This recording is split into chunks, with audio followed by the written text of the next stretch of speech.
Fala, povo de Deus, quinto dia da nossa série O Caminho, a Verdade e a Vida, falando sobre Jesus Cristo de Nazaré, nosso Senhor e Salvador. Amém? E hoje nós vamos de João, capítulo 5, sem mais delongas. A Bíblia começa dizendo: algum tempo depois, Jesus subiu a Jerusalém para uma festa dos judeus. Novamente, Jesus indo para uma festa judaica. Há em Jerusalém, perto da Porta das Ovelhas, um tanque que em aramaico é chamado de Betesda, em outras traduções dizem Betsaida, tendo 5 entradas em volta. Ali costumava ficar grande número de pessoas doentes e inválidas, cegos, mancos e paralíticos. Eles esperavam um movimento nas águas. De vez em quando descia um anjo do Senhor e agitava as águas. O primeiro que entrasse no tanque depois de agitadas as águas era curado de qualquer doença que tivesse. Então Jesus foi até um lugar onde só haviam pessoas com necessidades, tá bem? Jesus vai de encontro a pessoas que têm necessidade. E ali naquele lugar estavam os doentes, à espera de que um anjo descesse, tocasse nas águas, as águas começavam a se mexer e o primeiro que entrasse naquelas águas era curado. O segundo já não era, mas o primeiro era, tá? Então você imagina a briga que não era para entrar naquele tanque quando as águas se moviam, né? Aí versículo 5 diz: um dos que estavam ali era paralítico, fazia 38 anos. Gente, 38 anos. Esse homem estava sofrendo de paralisia há 38 anos. É muito tempo, são praticamente 4 décadas sofrendo. Tá entendendo o que é isso? São 38 anos de sofrimento. E quando o viu deitado e soube que ele vivia naquele estado durante tanto tempo, Jesus lhe perguntou: você quer ser curado? Então Jesus, no meio de tantos necessitados, ele vai falar com um. Por quê? Porque Jesus soube da história dele, tá? E se compadeceu dele. Porque se não tivesse se compadecido dele, se não tivesse tido um sentimento de compaixão, Jesus não teria ido àquele homem. Concorda comigo? Se Jesus foi, é porque Jesus teve compaixão daquele homem ao saber a história dele. Então a primeira coisa que eu quero te dizer é: conte a sua história a Jesus. Entra no teu quarto, fecha a porta, Mateus 6,6, e conta a tua história para o Senhor. Deus já conhece, Deus já sabe todas as coisas. Sim, nós sabemos disso. Mas ainda assim Ele quer ouvir a tua oração. Ainda assim Jesus quer saber coisas óbvias.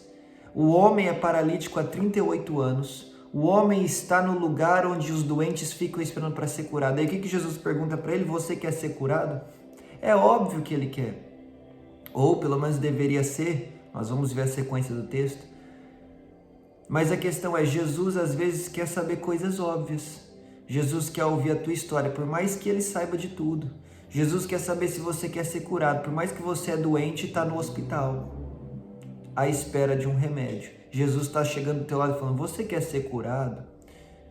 Então, conte coisas óbvias para o Senhor, conte a sua história para Ele, e você vai ver como Jesus vai se compadecer da tua vida e vai transformá-la por completo. E aí Jesus pergunta: você quer ser curado? É óbvio, né? Só que aí olha a resposta do paralítico, versículo 7. Disse o paralítico: Senhor, não tenho ninguém que me ajude a entrar no tanque quando a água é agitada. Enquanto eu estou tentando entrar, outro chega antes de mim. Então preste atenção. Aquele homem está numa situação dolorosa há tanto tempo que já não é mais apenas as pernas dele que não funcionam. Já não há uma enfermidade, uma doença apenas nas suas pernas. A sua alma já está ferida. A sua mente já está ferida, a sua fé foi ferida. Porque Jesus está chegando nele falando: você quer ser curado? Ele não fala sim, ele não fala quero, ele não pede ajuda, olha, me joga no tanque, né? Ele não sabe quem é Jesus até o momento. Jesus para ele pode ser um simples homem que não tem o poder de curar. Então ele poderia ao menos dizer: me joga no tanque, me ajuda. Mas o que ele fala? Não tenho quem me ajude e as outras pessoas passam na minha frente. Ou seja, ele está falando: eu sou só. Você quer ser curado? A resposta do homem: eu sou sozinho. Você quer ser curado? A resposta do homem: ninguém me ajuda. Você quer ser curado? A resposta do homem: os outros passam na minha frente, mesmo eu estando aqui antes. Você quer ser curado? Eu estou sendo aqui injustiçado. Eu estou aqui há 38 anos, tem pessoa que está chegando esse ano e está entrando na minha frente. Então, a situação dele está tão difícil que chegou a ponto de ferir a alma dele. E quem sabe você chegou nesse vídeo com problemas físicos, com um problema no seu corpo de saúde, ou com um problema no seu casamento, com um problema na sua área profissional, eu não sei. Mas esse problema está tão difícil que está chegando ao ponto de machucar a tua alma, que está chegando ao ponto de machucar a tua mente, a tua fé já está abalada. Se Jesus chegar agora e falar, quer ser curado, quer ser restaurado, quer que eu abra uma porta de emprego, nem sim você vai conseguir falar, você vai começar a reclamar, murmurar, falar que ninguém te ajuda. Conhece alguém que está assim? A pessoa não pede ajuda, mas na hora que ela começa a falar, ela murmura, ela fala que ela está sozinha, que ninguém ama ela, que tudo é mais difícil para ela. Ah, mas é só comigo que acontecem essas coisas. Meu Deus, há tanto tempo que eu estou sofrendo, já até me acostumei com o sofrimento. A partir de hoje não. A partir de hoje essa história muda, porque Jesus vai curar o teu exterior, mas também vai curar o teu interior, essa alma ferida, essa fé machucada. Jesus está vindo hoje aí para te colocar de pé, paralítico, fisicamente e espiritualmente.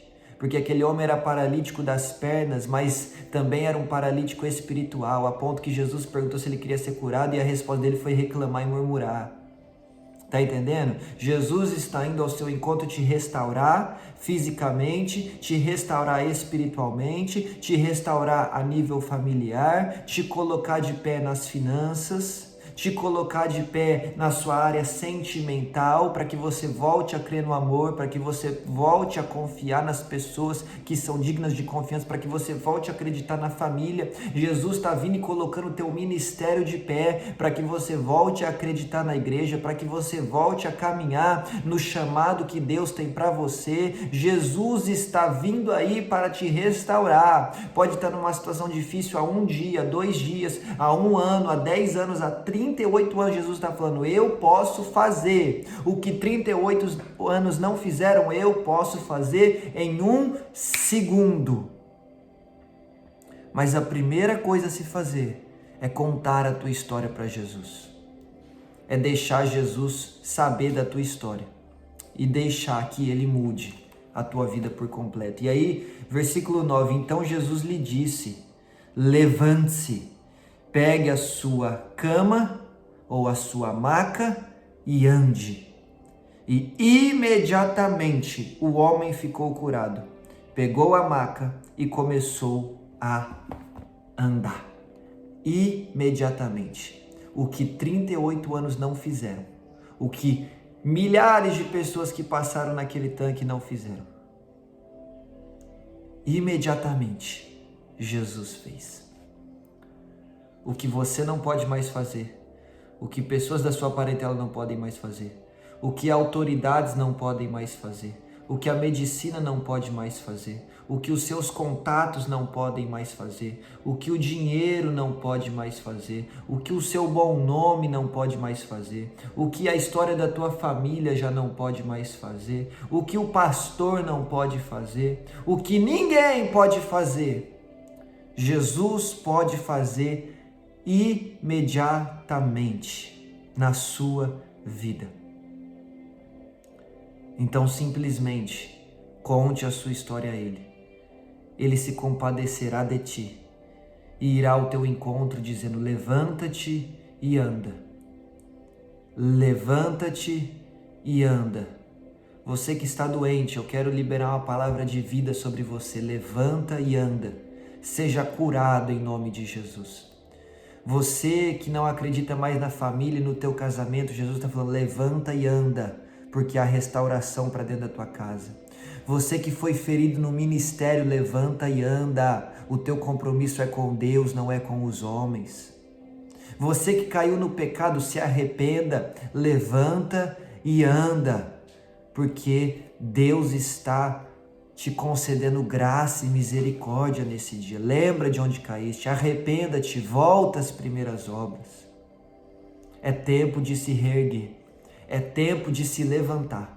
É tempo de se colocar de pé e andar, porque longa é a nossa caminhada na terra. Tem um salmo que diz, Salmo 118, se eu não me engano, não morrerei, mas viverei e contarei as obras, os feitos, as maravilhas do Senhor.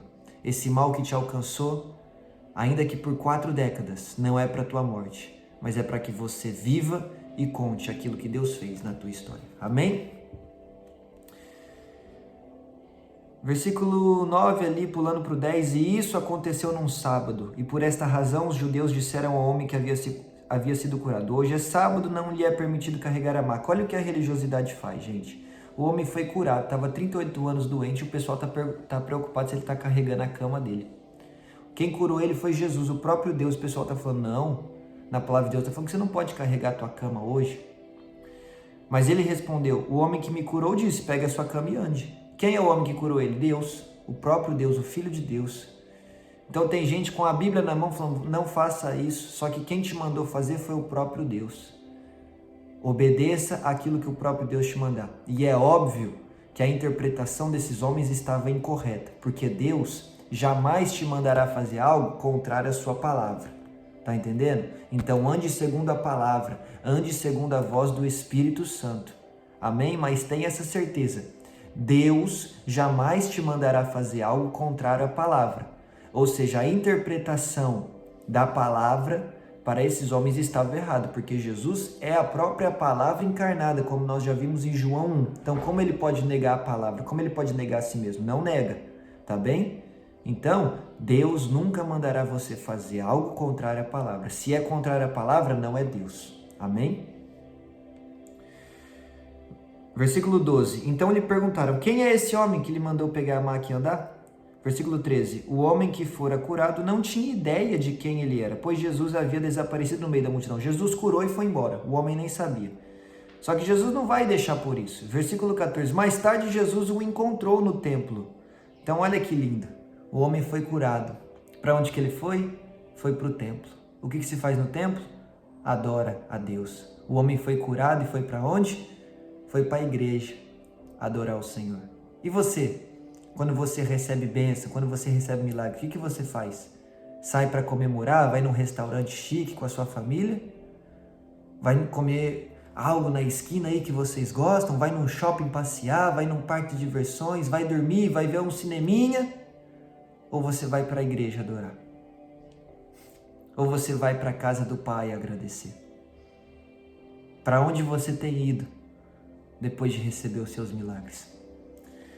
E mais tarde Jesus o encontrou no templo e lhe disse: olhe, você está curado, mas não volte a pecar, para que algo pior não lhe aconteça. Então preste atenção. Por que aquele homem estava naquela situação? Por consequências de pecado. O que é pecado? É errar o alvo. É fazer algo contra os mandamentos do Senhor, porque aquele homem errou, porque aquele homem fez algo contra a palavra de Deus. Ele acabou terminando numa maca durante 38 anos. Então, coisas que nós fazemos nessa terra e que são pecados, no mundo espiritual, trazem consequências para o mundo natural. Tem gente que está sofrendo por consequência de pecado, tá? Não é da vontade de Deus você estar passando por isso. Não é nem culpa do diabo. A culpa é tua, que pecou, que falhou. Mas todos nós pecamos e falhamos. 1 Reis 8:46, se não me falha a memória, Salomão faz uma oração muito linda na consagração do templo e ali ele declara que todo homem falha e peca. Aqui, quando pecarem contra ti, pois não há ninguém que não peque, E ele continua a oração dele. Então, todos pecamos, tá? Você não é exclusivo nisso, mas aceite a palavra que vem da boca de Deus. Tem pessoas, talvez seja o seu caso, que estão sofrendo. Não é culpa de Deus e não é culpa nem do diabo. A culpa é sua, que pecou, que errou o alvo, tá? Mas a Bíblia diz em 1 João 2, filhinhos, não pequeis. Meus filhinhos, escrevo-lhes estas coisas para que vocês não pequem. Se, porém, alguém pecar, temos um intercessor junto ao Pai, Jesus Cristo o justo, 1 João 1,9. Se confessarmos os nossos pecados, Ele é fiel e justo para perdoar os nossos pecados e nos purificar de toda injustiça. Então não pequem, mas se pecar, abra sua boca, confesse o seu pecado e o abandone.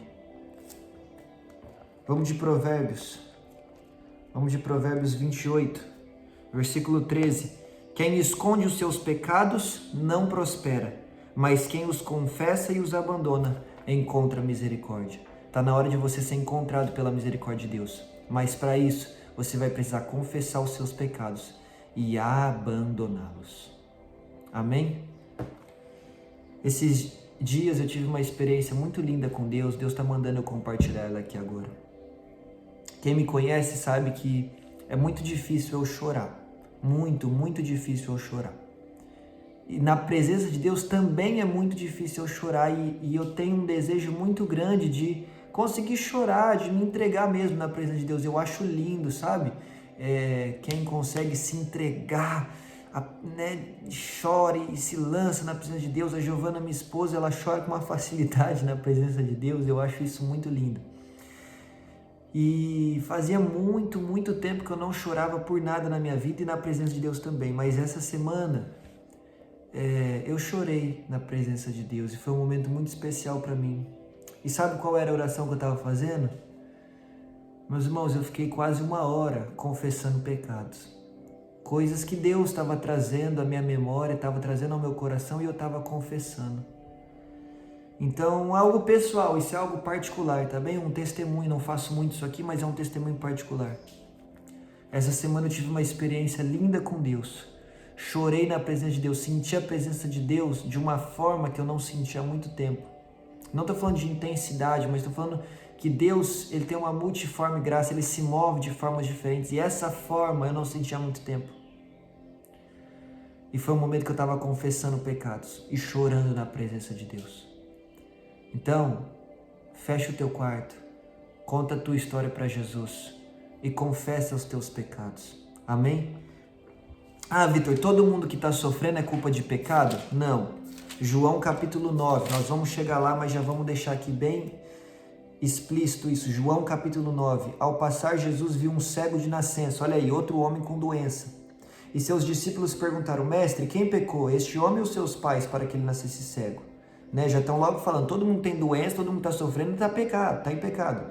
Versículo 3, e disse Jesus, nem ele, nem os seus pais pecaram, mas isso aconteceu para que a obra de Deus se manifeste na vida dele. Então, quem pecou para que aquele homem estivesse naquela situação? Ninguém, tá? Então, existem problemas que são consequências dos nossos pecados, e existem problemas que não são consequências dos nossos pecados. Como saber? Você vai precisar analisar a sua vida, você vai precisar se examinar. Você vai precisar orar para que o Espírito Santo te revele onde você tem pecado, onde você não tem pecado.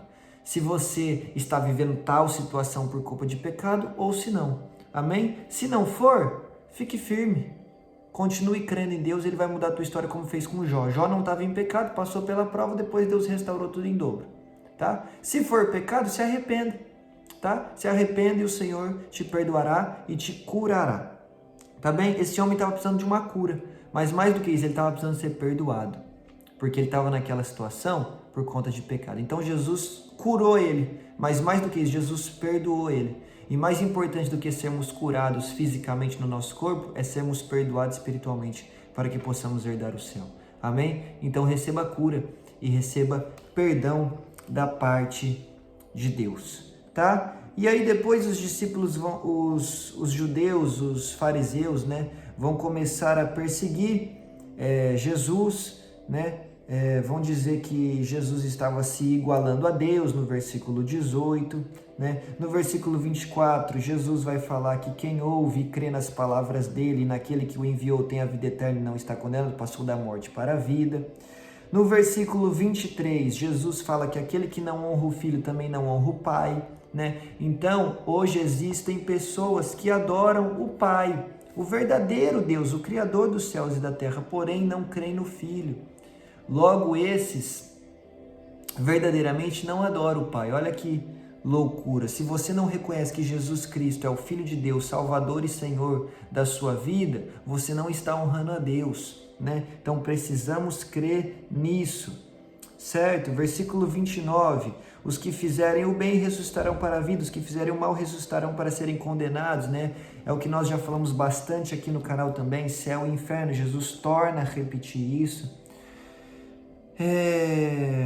Versículo 39, olha o que Jesus vai falar para os judeus ali: vocês estudam cuidadosamente as Escrituras, porque pensam que nela vocês têm a vida eterna, e são as Escrituras que testemunham ao meu respeito, contudo vocês não querem vir a mim para ter vida eterna. Então deixa eu falar um negócio, a Bíblia é a palavra de Deus, imutável, inerrante, perfeita, inspirada por Deus, útil para o nosso ensino, repreensão, correção, edificação, consolação, todas as respostas que precisamos está aqui. Amém? Mas não adianta você ler a Bíblia toda se você não crê em Jesus. Existem pessoas que se dizem ateus ou ateias e já leram a Bíblia toda mais do que eu, mais do que você junto. Do que adiantou? Nada. Tá entendendo? Existem pessoas que leram a Bíblia aqui, ó, e distorceram ela por completo e fizeram a partir dela novas religiões que negam Jesus Cristo como Filho de Deus, Senhor e Salvador das nossas almas. Do que adianta? Nada. Então, a Bíblia é a palavra de Deus, mas se você não crê no Filho de Deus que a Bíblia revela, não adianta de nada você souber citar a Bíblia de capa a capa, ter todos os versículos decorados, saber tudo, mas não crer no Filho de Deus, não adianta de nada. E esse povo aqui estudava a Bíblia, as Escrituras, cuidadosamente, para ter vida eterna, mas não cria em Jesus, e quem dá vida eterna é Jesus. Tá entendendo? Então, leia a palavra cuidadosamente, examine as Escrituras, tá bem? Mas, acima de tudo, creia no Filho de Deus. Amém? E aí no versículo 44, Jesus encerra dizendo: como vocês podem crer se aceitam glória uns dos outros, mas não procuram a glória que vem do Deus único? Jesus está falando, vocês procuram ser elogiados pelos outros homens, honrado pelos outros homens, receber glória dos outros homens, mas vocês não se preocupam em ser aprovado, em ser elogiado por Deus. Jesus está falando, vocês se preocupam tanto com a sua imagem diante das pessoas, mas não se preocupam com quem vocês têm sido aos olhos de Deus, tá? Então nós precisamos nos preocupar com o que as pessoas pensam a nosso respeito. Claro, nós somos embaixadores de Cristo, mas acima de tudo, nós precisamos nos preocupar com o que Cristo pensa sobre nós. Existem pessoas na terra que são mal faladas, mas o céu está gostando da vida deles. O céu está aprovando as atitudes deles. Enquanto existem pessoas na terra que são muito bem vistas pelo homem, mas o céu está reprovando as suas atitudes e a sua vida, tá? Então, primeiro procure ser aprovado por Deus e depois procure ser aprovado pelos homens. Nunca inverta essa lógica. E entre desagradar a Deus ou desagradar aos homens, desagrade aos homens e agrade a Deus, porque é nele em quem temos a vida eterna. Gálatas 1:10, Paulo fala, se eu procurasse agradar aos homens e não a Deus, já não poderia ser chamado servo de Cristo. Mas eu, Paulo, procuro agradar primeiramente a Deus. Então, com essa a gente encerra o capítulo 5. Procure agradar o Senhor, viva com base na palavra de Deus, conte a sua história para Jesus e, se preciso for, confesse os seus pecados e os abandone, porque Jesus vem vindo aí para te colocar de pé.